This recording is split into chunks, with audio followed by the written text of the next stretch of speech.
প্রিয় ভিউয়ার্স আর প্রিয় শিক্ষার্থী বন্ধুরা, আজকে আমরা বেসিক গ্রামার থেকে ইউজ টু এর ব্যবহার আলোচনা করব।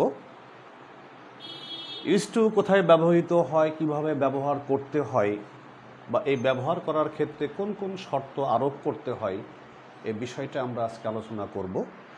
আপনারা সবাই খুব মনোযোগ সহকারে শুনবেন এবং দেখবেন। ইউজ টু খুব একটা ভালো গ্রামাটিক্যাল টার্ম, যেটা ব্যবহারের ক্ষেত্রে অনেক কিছুই আপনাকে নিয়মকানুন মানতে হয়, বা এক্ষেত্রে আপনি খুব সুস্থ স্বাভাবিকভাবে যদি ইংরেজি বলতে চান, সেক্ষেত্রে ইউজ টু কিন্তু অনেক ক্ষেত্রেই অবদান রাখার দাবি রাখে। ইউজ টু বেসিক্যালি ইউজ টুর কোনো প্রেজেন্ট রূপ হয় না, অর্থাৎ ইউজ টু হচ্ছে একটা ডিফেক্টিভ মডেল অক্সিলারি ভার্ব। আমি আবারও বলছি, ইউজ টু হচ্ছে একটা ডিফেক্টিভ মডেল অক্সিলারি ভার্ব। এই ভার্বটার কখনোই কোনো প্রেজেন্ট রূপ হয় না। এখন ইউজ টু কোথায় ব্যবহৃত হয়? অর্থাৎ যখন আমরা কোনো কাজে অভ্যস্ত হয়েছিলাম বা কোনো কাজ আমরা নিয়মিত করতাম বাট এখন করি না, এ সকল ক্ষেত্রে ইউজ টু ব্যবহার করতে হয়। যেমন আমি আগে সিগারেট খেতাম, এখন খাই না। বা আগে আমি পত্রিকা পড়তাম, এখন পড়ি না। আগে আমি এখানে আসতাম, কিন্তু এখন আসি না। বা আমি আগে পত্রিকা পড়তাম, এখন পড়ি না। অথবা আমি আগে পত্রিকা পড়তাম না, কিন্তু এখন পড়ি। অর্থাৎ যখন কোনো কাজ কোনো ব্যক্তির ক্ষেত্রে করার ক্ষেত্রে অভ্যস্ত হয়ে যায়, কাজের সঙ্গে সে অ্যাডজাস্ট হয়ে যায়, সেক্ষেত্রে আমরা ইউজ টু ব্যবহার করে সেগুলোকে ইংরেজি টার্ম বা ইংরেজি ট্রান্সলেট করতে পারি। আমি আগেই বললাম যে আমি কোনো কাজে অভ্যস্ত ছিলাম বাট এখন অভ্যস্ত না, বা আমি এখন অভ্যস্ত, আগে অভ্যস্ত ছিলাম না। এ সকল ক্ষেত্রে আমরা ইউজ টু ব্যবহার করে সেটাকে আমরা ইংরেজিতে ট্রান্সলেট করতে পারি। সেটা কীভাবে হবে? প্রথমে আমরা সাবজেক্ট ব্যবহার করতে পারবো। সাবজেক্টের পরে আমরা ইউজ টু ব্যবহার করব। তারপরে আমরা ভার্বের অবশ্যই প্রেজেন্ট ফর্ম ব্যবহার করব। তারপরে আমরা অবজেক্ট ব্যবহার করব। এমনকি এই স্ট্রাকচারের ক্ষেত্রে আমরা আবার চেঞ্জও আনতে পারি। কি আনতে পারি? আমরা সাবজেক্টের পরে বিভার্ব হিসাবে পাস্ট টেন্সের ওয়াজ ওয়ার ব্যবহার করতে পারি। তারপরে আমরা ইউজ টু ব্যবহার করতে পারি। তারপরে আমরা ভার্বের সঙ্গে আইন যোগ করতে পারি। পার্থক্য হচ্ছে এটাই, যদি আমরা সাবজেক্টের পরে বিভার্ব ওয়াজ ওয়ারকে ব্যবহার করে ফেলি, তাহলে অবশ্যই আমরা ভার্বের সঙ্গে আমাকে আইএনজি যোগ করতে হবে। আর যদি আমরা সাবজেক্টের পরে সরাসরি ইউজ টু ব্যবহার করে ফেলি, তাহলে অবশ্যই আমাকে ভার্বের বেস ফর্ম বা প্রেজেন্ট ফর্ম ব্যবহার করতে হবে। এখন যার যেটা চয়েস সেটা ইংরেজি বলতে পারে। আমি আবারও বলছি, যদি ইউজ টুর ব্যবহারের ক্ষেত্রে অতীত অভ্যাসের সঙ্গে অ্যাডজাস্টের ক্ষেত্রে যদি আমরা এটাকে ট্রান্সলেট করতে যাই, আমি অ্যাট ফার্স্ট ব্যবহার করব সাবজেক্ট, দেন ব্যবহার করব ইউজ টু, দেন ব্যবহার করব ভার্বের প্রেজেন্ট ফর্ম বা বেস ফর্ম, দেন ব্যবহার করব অবজেক্ট।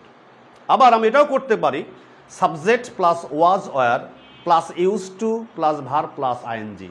অর্থ হচ্ছে, যদি ইউজ টুর পূর্বে আমরা বিভার্ব হিসাবে ওয়াজ বা ওয়ারকে ব্যবহার করেই ফেলি, খেয়াল রাখতে হবে অবশ্যই তখন কিন্তু ভার্বের সঙ্গে আমাকে আইএনজি যোগ করতে হবে। আমরা একটা উদাহরণে আসি।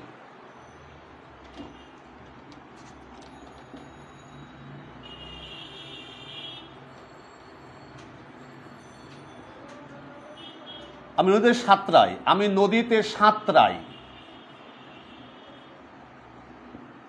আমি নদীতে সাঁতরাই। এই কথার মধ্যে কিন্তু কোনো অভ্যাস বোঝাচ্ছে না, একটা নিয়মিত কাজ বোঝাচ্ছে যে আমি নদীতে সাঁতরাই। আমি আগেও সাঁতরাই, এখনও সাঁতরাতে পারি, পরে সাঁতরাতে পারি। কিন্তু আমি বাল্যকালে নদীতে সাঁতরাতাম, আমি বাল্যকালে নদীতে সাঁতরাতাম।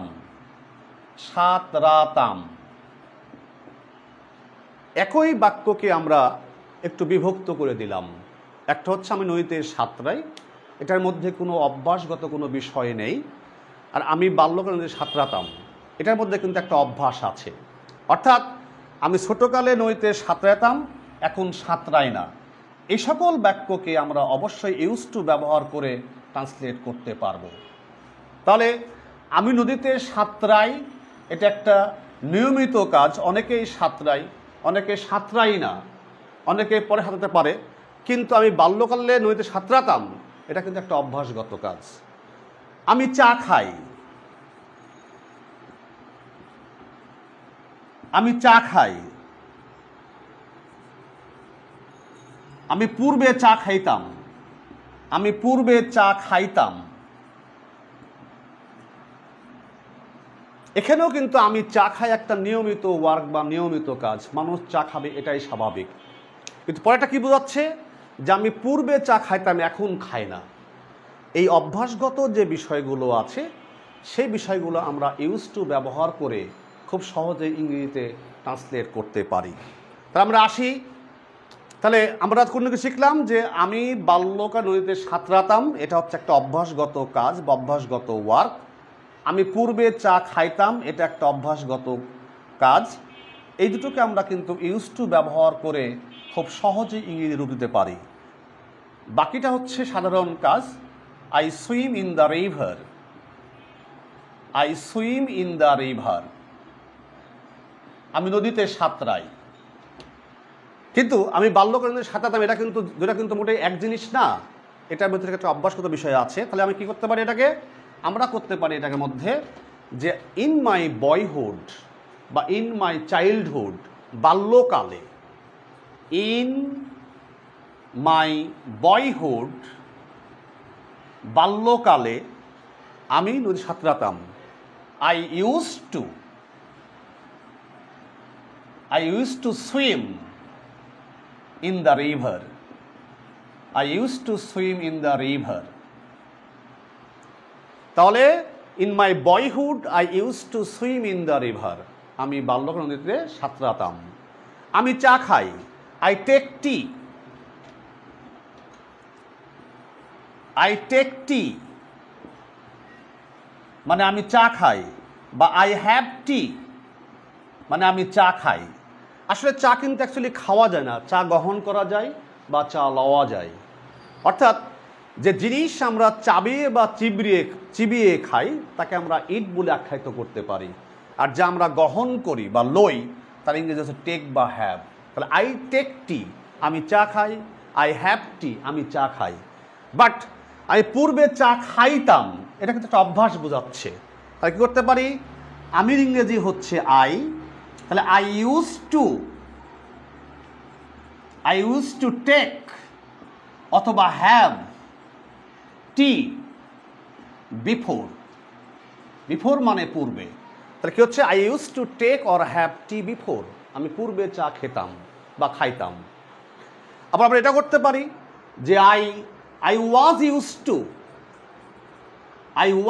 ইউজ টু টেকিং বা হ্যাভিং টি বিফোর। অর্থাৎ যখনই আমি ইউজ টুর পূর্বে ওয়াজ বা ওয়ারকে ব্যবহার করে ফেলবো, তখনই খেয়াল রাখতে হবে ইউজ টুর পরবর্তী ভার্বের সঙ্গে অবশ্যই আমাকে আইএনজি যোগ করে ফেলতে হবে। আমি আবারও বলছি যে আই টেক টি একটা নিয়মিত কাজ, এটা কোনো অভ্যাস বোঝাচ্ছে না। আমি চা খাই, বাট আমি পূর্বে চা খাইতাম, এখন খাই না, এটা একটা অভ্যাস বোঝাচ্ছে। I use to take or have tea before, অথবা I was use to taking or having tea before, আমি পূর্বে চা খাইতাম, এখন খাই না। আমরা একটা ডায়ালগ বা সংলাপের দিকে আমরা ধাবিত হই। তুমি কি ধূমপান করো?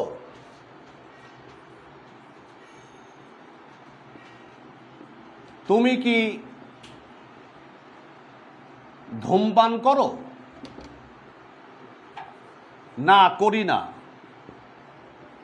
আগে করতাম, কিন্তু আগে করতাম। আমি কাউকে জিজ্ঞেস করছি তুমি কি ধূমপান করো, সে উত্তরে কি বলছে? না, করি না, কিন্তু আগে করতাম।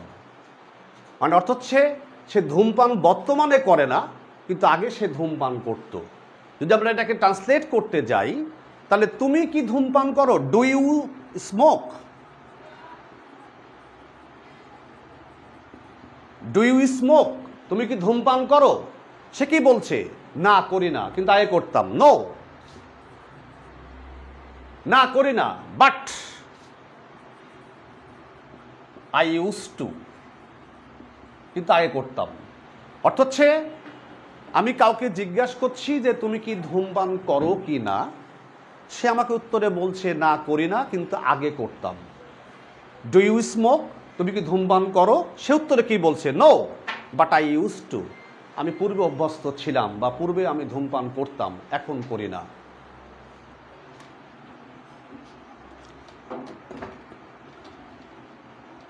আমরা আরেকটি প্রশ্নে আসি,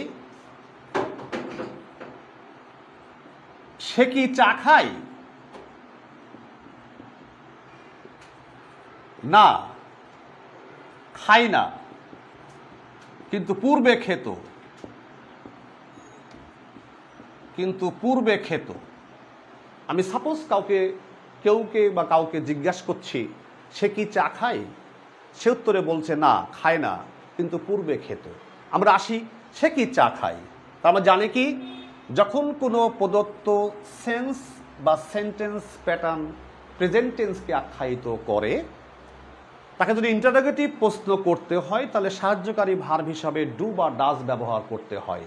অর্থাৎ যদি আমার প্রদত্ত বাক্যের সাবজেক্টটি ফার্স্ট পারসন অথবা সেকেন্ড পারসন অথবা থার্ড পারসন প্লুরাল নাম্বার হয়ে থাকে, তাহলে আমাকে কী করতে হবে? ডু হেল্পিং ভার্ব হিসাবে ব্যবহার করতে হবে। আর যদি থার্ড পারসন সিঙ্গুলার নাম্বার হয়ে থাকে তাহলে ডাজ ব্যবহার করতে হয়। যেহেতু সে থার্ড পারসন সিঙ্গুলার নাম্বার, তাই আমরা প্রশ্নটা কিন্তু ডাজ দিয়ে শুরু করতে পারি। ডাজ, তাহলে সে কি চা খায়? Does he take tea? Does he take tea? অথবা sorry, does he have tea? সে কি চা খায়? উত্তর কি বলছে? না, খায় না। নো মানেই হচ্ছে খায় না, কিন্তু পূর্বে খেত। But he does. But he does না, but he use to. But he use to. আমি প্রশ্ন করছি সে কি চা খায়? Does he take tea or does he have tea? উত্তরে সে বলছে না, আমি চা খাই না, কিন্তু পূর্বে খেতাম। No, but he use two.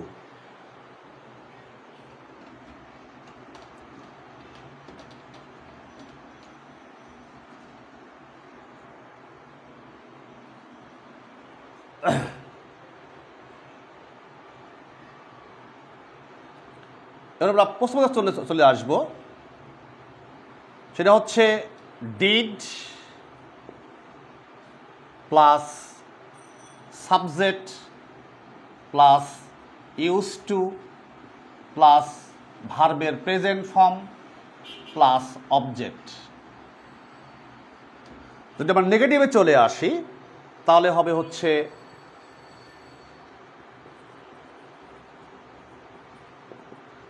Subject plus didn't plus use to plus ভার্বের প্রেজেন্ট ফর্ম প্লাস অবজেক্ট। অর্থাৎ যদি ইউজটির ব্যবহারের ক্ষেত্রে বাক্যটি প্রশ্নবোধক হয়ে যায়, তখন আমাকে অবশ্যই ডিডকে হেল্পিং ভার্ব ধরে বাক্যটি প্রশ্নবোধক করতে হবে। অর্থাৎ did plus subject plus use to plus ভার্বের প্রেজেন্ট ফর্ম প্লাস অবজেক্ট। আর যখনই বাক্যের মধ্যে ডিড ব্যবহৃত হয়ে যাবে তখনই কিন্তু ইউজড এর প্রেজেন্ট ফর্ম আমাকে ইউজ ব্যবহার করতে হবে। অনুরূপভাবে যদি বাক্যটি নেগেটিভ হয়ে থাকে তাহলে কী করতে হবে? আমাকে প্রথমে ইউজ করতে হবে সাবজেক্ট, দেন ইউজ করতে হবে ডিড নটের সংক্ষিপ্ত রূপ ডিডেন্ট, দেন ইউজ করতে হবে use to, not use to. যেহেতু ডুয়ের পাস্ট টেন্স ডিড আমরা হেল্পিং ভার্ব হিসেবে ব্যবহার করেই ফেলেছি, অতএব এরপরে কিন্তু আর ইউজ টু হবে না, ইউজ টু হবে। অর্থাৎ ডিডের পরে ইউজ এর প্রেজেন্ট ফর্ম ইউজ ব্যবহার করতে হবে, দেন ভার্বের প্রেজেন্ট ফর্ম, দেন অবজেক্ট। আমার উদাহরণে আসি।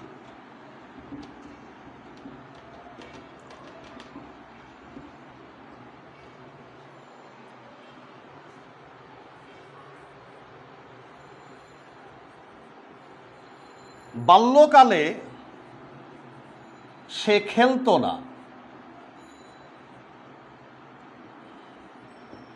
কিন্তু এখন খেলে। সরি,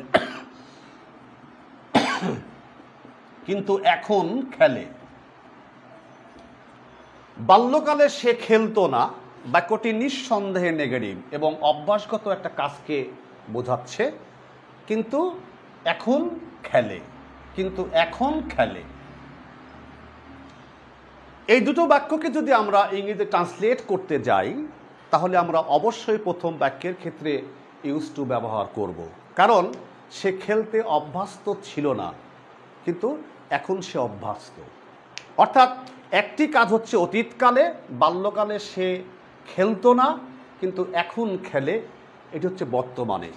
অর্থাৎ এই অতীত এবং বর্তমানের সমন্বয়ে এই দুটো বাক্যকে ট্রান্সলেট করতে হলে অবশ্যই আমাকে প্রথম বাক্যটার মধ্যে ইউজ টু ব্যবহার করতে হবে।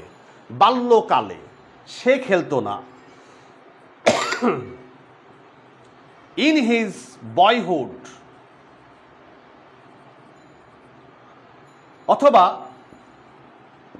In his childhood.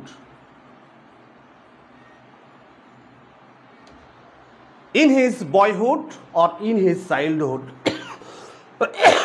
sorry, in his childhood, বাল্যকালে সে,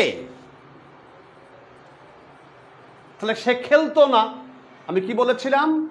ইউজ টু ব্যবহারের ক্ষেত্রে যদি আমার বাক্যের কনসেপ্ট বা আইডিয়া বা বাক্যটির অর্থগত যদি নেগেটিভ সেন্স হয়ে থাকে অবশ্যই আমাকে কর্তার পরে ইউজ টুর পূর্বে ডিডেন্ট ব্যবহার করতে হবে।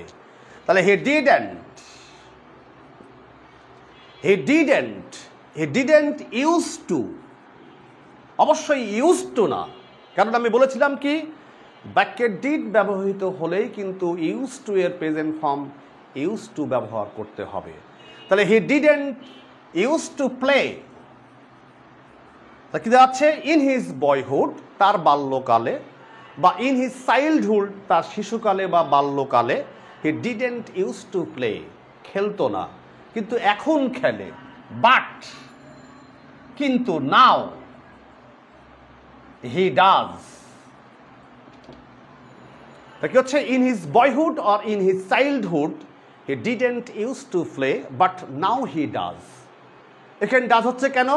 যেহেতু পরের কনসেপ্টটা কিন্তু প্রেজেন্ট টেন্সে প্রকাশ পাচ্ছে এবং যেহেতু আমার বাক্যের কর্তা থার্ড পারসন সিঙ্গুলার নাম্বার, তাই কিন্তু ডু এর সঙ্গে ইয়েস যুক্ত হয়ে ডাজ হয়েছে। তা কি হচ্ছে? In his boyhood or in his childhood he didn't use to play but now he does. সে বাল্যকাল শিশুকালে খেলতো না কিন্তু এখন খেলে।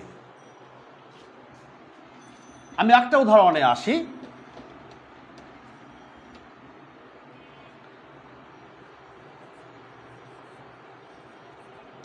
আমি পূর্বে ধূমপান করতাম না,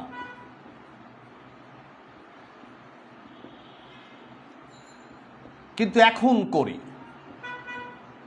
কিন্তু এখন করি। দুটো সেন্স এখানে প্রয়োগ হচ্ছে। আমি পূর্বে ধূমপান করতাম না কিন্তু এখন করি। আমি পূর্বে ধূমপান করতাম, এটা একটা অভ্যাসগত কাজ যেটা আমি আগে করতাম কিন্তু এখন করি না। তাহলে যদি আমরা এই সেন্সটাকে যদি ইউজ টু ব্যবহারের মাধ্যম দিয়ে ট্রান্সলেট করতে চাই বা ইংলিশে ভার্সন করতে চাই, সেক্ষেত্রে আমাকে অবশ্যই ইউজ টু ব্যবহার করতে হবে। তাহলে আমি পূর্বে ধূমপান করতাম না, আমরা কি শিখেছিলাম? যদি আমার প্রদত্ত বাক্যটির নেগেটিভ সেন্স প্রয়োগ করে হয়ে থাকে তাহলে কী করতে হবে? কর্তার পরে ব্যবহার করতে হবে আমাকে ডিডেন্ট। কেন ডিডেন্ট ব্যবহার করতে হবে? যেহেতু ইউজ টু কখনো প্রেজেন্ট রূপে ব্যবহৃত হয় না, সবসময় কিন্তু এটাকে পাস্টে ব্যবহার করতে হবে। তাহলে কী হবে? কে, আমি করতাম না, তাহলে আই, তাহলে I didn't use, not used. কেন? যেহেতু প্রদত্ত বাক্যের মধ্যে ডিড প্রয়োগ হয়ে গেছে, অতএব অবশ্যই ইউজ টু প্রেজেন্ট ফর্মে হিসাবে ইউজ ব্যবহার করতে হবে। তাহলে আই ডিডেন্ট ইউজ টু। ধূমপানের ইংরেজি স্মোক। কখন? বিফোর, পূর্বে। তাহলে কি হচ্ছে? I didn't use to smoke before. আমি পূর্বে ধূমপান করতাম না, কিন্তু এখন করি। But now I do. কেন ডু হচ্ছে? যেহেতু পরবর্তী অংশটা প্রেজেন্ট টেন্স এবং প্রদত্ত বাক্যের সাবজেক্ট আমি ফার্স্ট পারসন, তাই কিন্তু আমি ডু ব্যবহার করলাম। যে I didn't use to smoke before but now I do.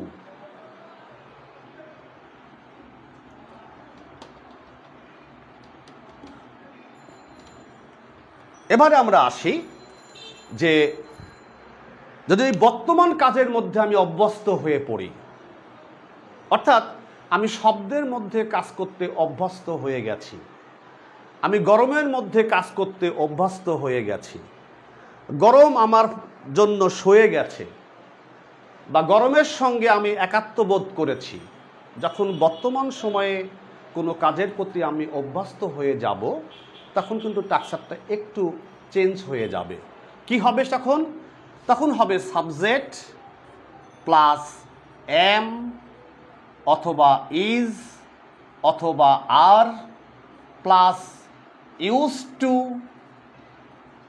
Plus noun, use to plus noun অথবা ভার প্লাস আইএনজি। অর্থাৎ যদি কোনো ব্যক্তি বা কোনো মানুষ যদি বর্তমান সময়ে কোনো কাজের সঙ্গে অভ্যস্ত হয়ে পড়ে, আমি এই কারখানাতে কাজের সঙ্গে অভ্যস্ত হয়ে গেছি, আমি শব্দের মধ্যে কাজ করতে অভ্যস্ত হয়ে গেছি, আমি গরমের মধ্যে এই রুমে থাকতে অভ্যস্ত হয়ে গেছি, আমি বৃষ্টির মধ্যে কাজ করতে অভ্যস্ত হয়েছি। যদি বর্তমান সময় যদি কোনো কাজের সঙ্গে মানুষ অভ্যস্ত হয়ে দাঁড়ায়, তখন আমরা প্রথমে ব্যবহার করব সাবজেক্ট, এবং যদি সেই সাবজেক্ট ফার্স্ট পারসন হয়ে থাকে তার সঙ্গে আমরা এম ব্যবহার করব, সেকেন্ড পারসন হয়ে থাকলে আমরা আর ব্যবহার করব, থার্ড পারসন সিঙ্গুলার হলে আমরা ইজ ব্যবহার করব, এবং প্লুরাল হলে আমরা অবশ্যই আর ব্যবহার করব। এরপরে আমরা অবশ্যই ইউজ টু ব্যবহার করব। এবার যদি সে প্রদত্ত সেন্সে বা বাক্যের মধ্যে নাউন থাকে, আমরা নাউনকে ব্যবহার করব, আর যদি ভার্ব থাকে সেই ভার্বটাকে অবশ্যই আমরা ইউজ করব, কিন্তু তার সঙ্গে আইএনজি যোগ করব। অর্থাৎ ইউজ টুর পরে আমরা নাউন ব্যবহার করব, অথবা আমরা যদি ভার্ব পাই তার সঙ্গে আমরা অবশ্যই আইএনজি যোগ করে ফেলব। তা আমরা আসি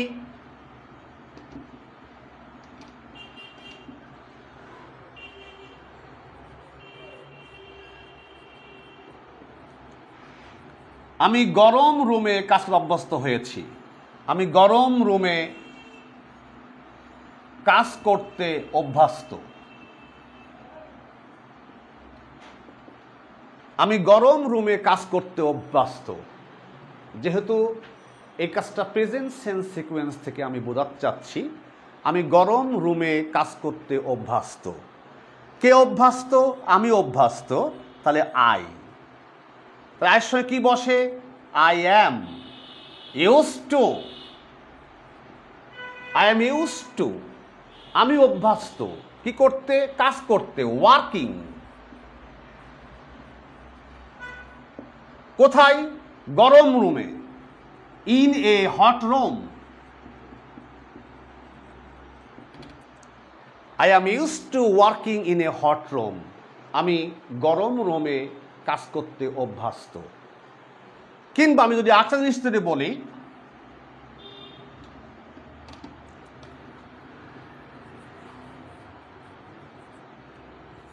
সে সাপোজকে বলছে এখানে এত শব্দ, তুমি এখানে কাজ করো কেমনে? তখন উত্তরে সে বলছে যে আমি শব্দের মধ্যে কাজ করতে অভ্যস্ত, বা সে শব্দের মধ্যে কাজ করতে পারে, বা সে শব্দের মধ্যে কাজ করতে অভ্যস্ত হয়ে গেছে। তাহলে সে শব্দের মধ্যে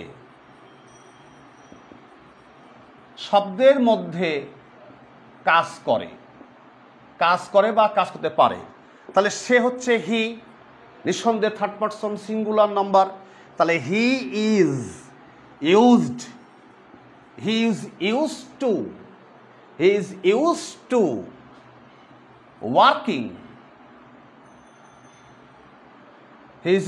two working noise. He is used to working noise. সে শব্দের মধ্যে কাজ করতে অভ্যস্ত।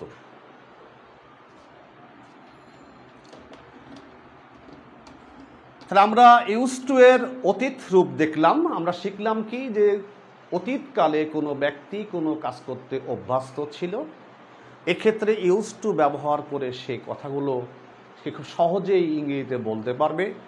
আমরা একটা জিনিস শিখলাম, যদি কখনো কোনো ব্যক্তি বর্তমান সময়ের সঙ্গে অভ্যস্ত হয়ে পড়ে, আমরা সেটাও শিখলাম। এখন আমরা ভবিষ্যৎকে আমরা একটা জিনিস আমরা ইঙ্গিত দেব, তা হচ্ছে সাপোজ কেউ আমাকে বলছে এই গরমের মধ্যে কাজ করো কেমনে, বা এই গরমের মধ্যে পড়াশোনা করো কেমনে, বা এই শব্দের মধ্যে থাকো কেমন করে, তাকে উত্তরে বললাম তুমিও অভ্যস্ত হয়ে পড়বে। আমি যেমন কাজ করতে করতে অভ্যস্ত হয়ে পড়েছি, তুমিও অভ্যস্ত হয়ে পড়বে। অর্থাৎ যদি ভবিষ্যৎকে ইঙ্গিত করে, অর্থাৎ যদি ব্যাপার করে যদি আমরা যদি ফিউচার টেন্সকে আখ্যায়িত করতে যাই, তাহলে আমার সময় কী করতে হবে, আমাকে সাবজেক্ট ব্যবহার করতে হবে, তারপরে আমাদের উইল বা শ্যাল ব্যবহার করতে হবে, তারপরে আমাকে ইউজ করতে হবে গেট। আমি আবারও বলছি, যদি ভবিষ্যতে কোনো কাজের ক্ষেত্রে বা কাজের সঙ্গে আমরা অভ্যস্ত হয়ে পড়ি, তখন আমরা এই টাক্সার অনুযায়ী অবশ্যই আমরা সেটাকে ইংলিশ করার চেষ্টা করব। প্রথমে ব্যবহার করতে হবে সাবজেক্ট, দেন সেটা হবে ফিউচার টেন্সের যে সাহায্যকারী ক্রিয়া উইল বা শ্যালটা ব্যবহার করতে হবে, দেন ব্যবহার করতে হবে গেট, দেন ব্যবহার করতে হবে ইউজ টু, দেন ব্যবহার করতে হবে হচ্ছে নাউন অথবা ভার্বের সঙ্গে অথবা ভার্ব। অর্থাৎ যখনই আমরা কোনো ইউজ টু ব্যবহারকে যখন আমরা ভবিষ্যৎকে আমরা দিকে ধাবিত হব, মানে ইউজ করব সাবজেক্ট প্লাস উইল বা shall plus get plus use to plus noun অথবা ভার্বের প্রেজেন্ট ফর্ম। যাই হোক প্রিয় ভিউয়ার্স, আমরা ইউজ টু বিষয়ে আলোচনা করলাম। আপনারা বেশি বেশি করে এই ইউজ টুকে সঙ্গে নিয়ে বেশি করে বাক্য তৈরি করবেন, বন্ধুর সঙ্গে শেয়ার করবেন, এবং বাসা বাড়িতে নিজে বসে বসে প্র্যাকটিস করলেই আপনি এই বিষয়ে আরও বেশি জানতে পারবেন, বেশি বুঝতে পারবেন। খোদা হাফেজ।